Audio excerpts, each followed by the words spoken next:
What are we going to cover in this video? The first part I will show you the actual punch. Then after that I will break it down and I will show you how to practice it and learn it. So, if you're ready, let's begin. The low punch, Arae Jireugi.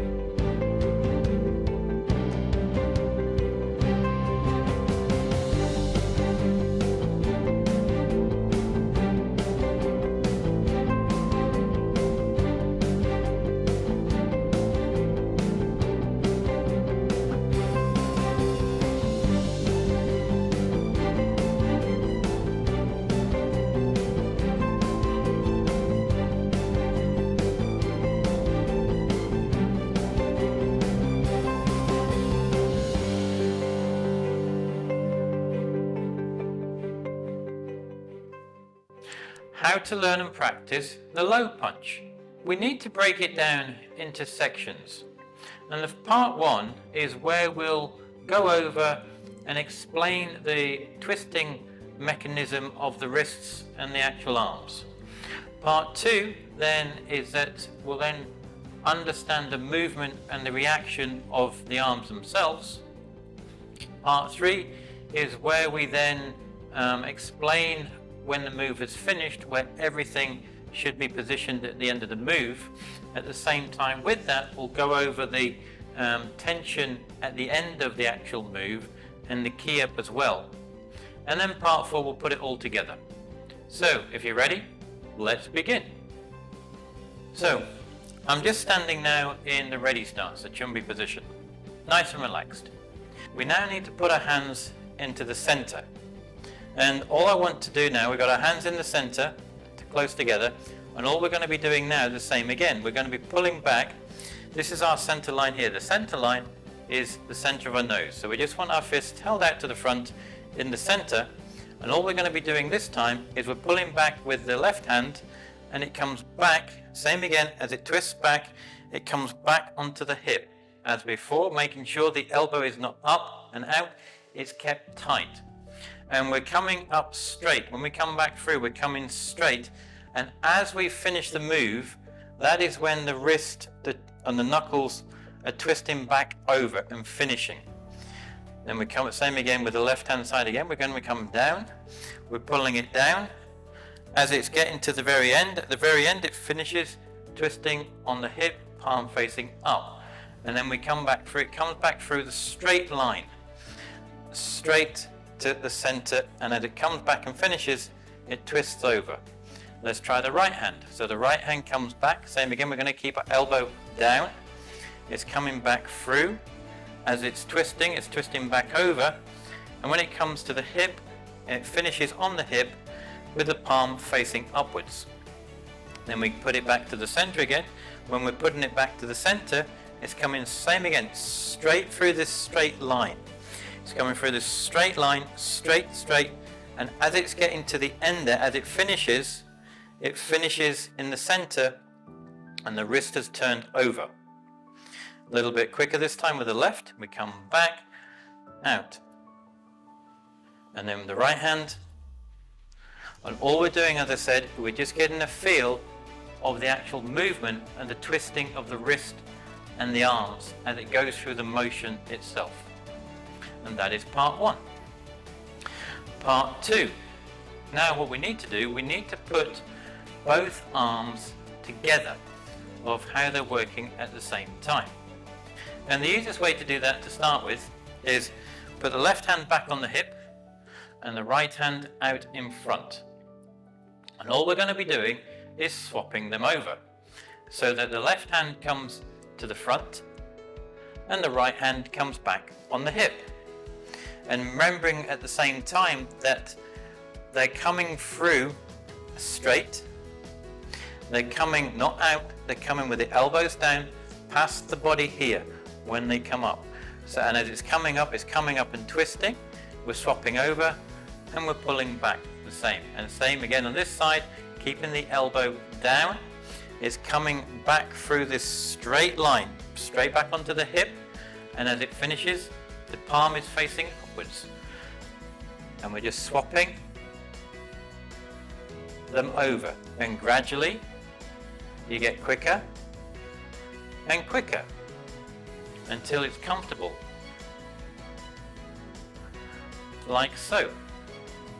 Now, once you've been comfortable with that, what you need to do is, same again, left hand on the hip. We're going to do it so that they're finishing both at the same time, where before we were just swapping over. This time what we need to do is, as the left hand is coming through, the right hand is coming back. And as the left hand finishes in the center at the front, the right hand finishes back on the hip. Same again with the right hand. As the right hand comes through, coming straight through, straight up, the left hand is coming back. And as the right hand comes and finishes at the center and twists and turns over, the left hand comes back on the hip. And same with this, you get quicker and just quicker until it becomes natural. And that is part 2. Part 3. What we need to understand is when we finish the move, how and where everything should be when the move is finished. So let's have a look. So, with the left hand, that's quite easy. It's back on the hip, palm facing upwards. And as I said, it's close, not elbow out, it's close to the body. But what about the punching hand? Well, the punching hand is same again, it's going to be in the center line. Where the belt knot is, we're going to use that as the guide. So we're going to draw an imaginary line straight out from the belt and where the center line is here. And that's the area we're going to be aiming for. At the same time, we have the 2 knuckles. And it's the 2 knuckles that should be hitting that center point, which is in our center. We also need to make sure our arm is straight. It's not bent, it is straight. We've got the straight line going from the shoulder straight down through to the point here. And the other thing to make sure, as we've shown before, is that the wrist and arm is as flat and as straight as possible. Remember, if it's bent and you hit something, it will break back up and you'll bend your wrist or break your wrist. Same again the other way. So it needs to be as straight and strong as possible. Like so. Now, the other thing to bear in mind when you're punching is you can also use a couple of techniques to gain that extra little bit of power when you finish. And one of those is, as we're finishing, everything is tense once we finish that final move. So, what I mean by that is, as we're coming through the move, I'm not tight. I'm not tight and strong like this. I'm relaxed. I'm not tensing my wrists, I'm not tensing my fist, I'm nice and relaxed. My arms are like floppy and relaxed. So as I'm coming through, I'm relaxed, relaxed, relaxed, relaxed, relaxed. And at that last split second, everything tenses. At that last split second on impact, everything's tense and strong.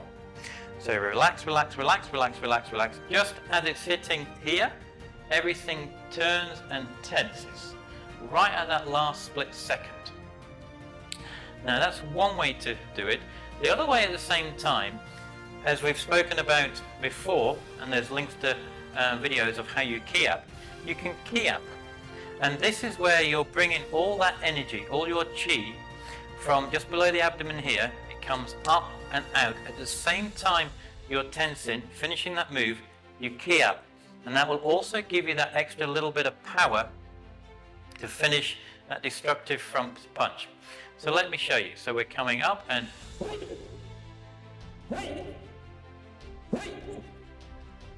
so as you see at the end of the move, everything is tense, strong, and that Ki Hap comes from in here in the sternum. I'm not shouting, I'm coming up, the chi's coming out, and that finishes nice and strong.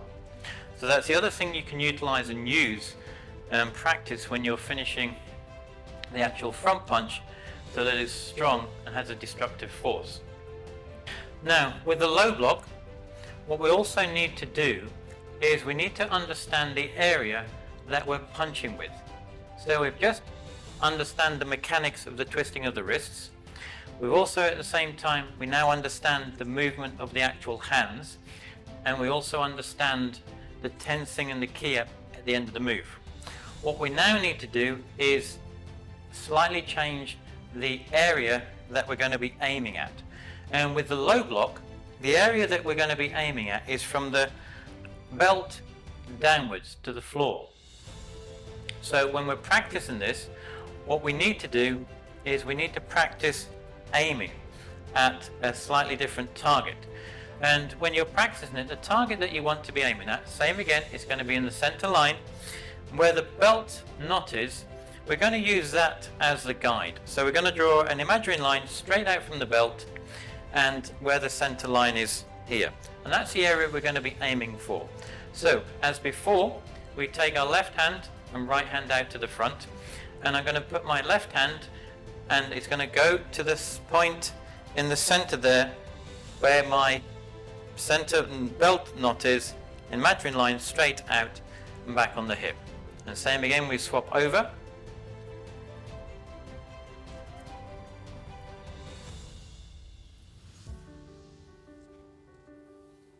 Like so.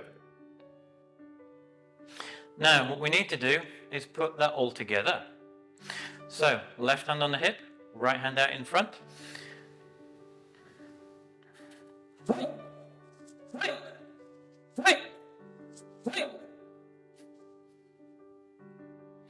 And that is the low block.